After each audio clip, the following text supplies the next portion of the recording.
Ladies and gentlemen, this is Joe's Classic Video Games back with another cool pinball repair video for you this evening. We have been working on this cool Gottlieb Abracadabra. Abracadabra, what a great name. Abracadabra pinball machine that a customer brought us, and we're fixing it up for him. So if you didn't see the previous couple videos, we did one where we worked down inside of the cabinet, and we did one where we worked on the playfield of the cabinet and under the playfield of the game. We cleaned it up, and we did a lot of work on like these inserts that were all crooked and a bunch of stuff. So go back and check out that video if you haven't already. We've still got a little bit of work to do on that. We ordered some parts for it, for some of the switches, and we're ready to work in the back box. We haven't done anything back there yet. Now, as we stand right now, if you hit the start button, it does this little number. Nothing. Right? So yeah, it needs a little, it's not quite there. So we're going to see what we can do though. But let's look at the back. Now we looked on the first video, it seemed weird that the top is more white than the bottom, but that head and that bottom have the same serial numbers on them, so it's just completely nicotined. But for whatever reason, the top isn't. I don't know how that happened. But what we need to do is work on this stuff next. So we've got this little stepper unit here.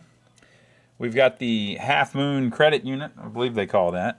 I think they call that a half moon unit. We've got 1, 2, 3, 4, 5 relays here. This one looks like it's got a wire broke. Should I touch it? Okay, nothing happened. Now there was some hackage on the there was some hackage down underneath the playfield. Yeah, look, we got hackage going on, folks. Look at this. There's a wire here going down over there. We got to figure all that out. Loose wire here. I don't like all that crap. And we've got 4 score reels there. So there's not really a ton in the back box on these wedge heads. They call them a wedge head. It's all the single player Gottliebs because the head is wedge shaped, of course. So I think what I'll do first is I'm going to try to figure out what that wire is doing. That doesn't seem right. I don't know why they would need that, but maybe we can figure out how we can get rid of it. So let me do a little poking and prodding here and see if I can figure out what they were trying to attempt to accomplish. Okay, so I took the tape off of it, and this wire was just tied around the end of this wire. Okay, and then they have it over here taped to this purple wire. Of course, that's not factory. All right, so what it's running to is, this is going to be hard to illustrate, but I'll show you. There are 2 lights, one here and one there. Okay.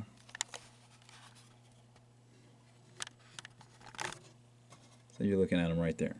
Now, the way the lights work, of course, is you need one power line to go to one side and one power line to go to the other side. Those top 2, that one and that one, if you look, are just joined together with a wire right there. So what they've done is they have attached that wire to the purple wire. Now, without that wire, there's nothing connecting this loop here to anything. So I'm wondering if maybe that used special light bulbs because it's the guy's eyes. So I wonder if they had 2 light bulbs connected in series. That wouldn't work because it, yeah, that wouldn't work. Yeah, that couldn't work. Okay, so there must just be a wire that broke loose or something. So this one obviously is not original because it's taped on. That one's still soldered on the light socket. What do you think? Is that original? Maybe. So I think what I'm going to do is I'm going to get rid of that wire because it's pretty thin and it's kind of threadbare. But this one's still got some meat on it, right? So I think what I'll do is I'll attach it to there and then run it over to there, which is actually connected to the purple wire. So the brown and gray wire that's connected to the top of this socket follows that braid, whatever you want to call it,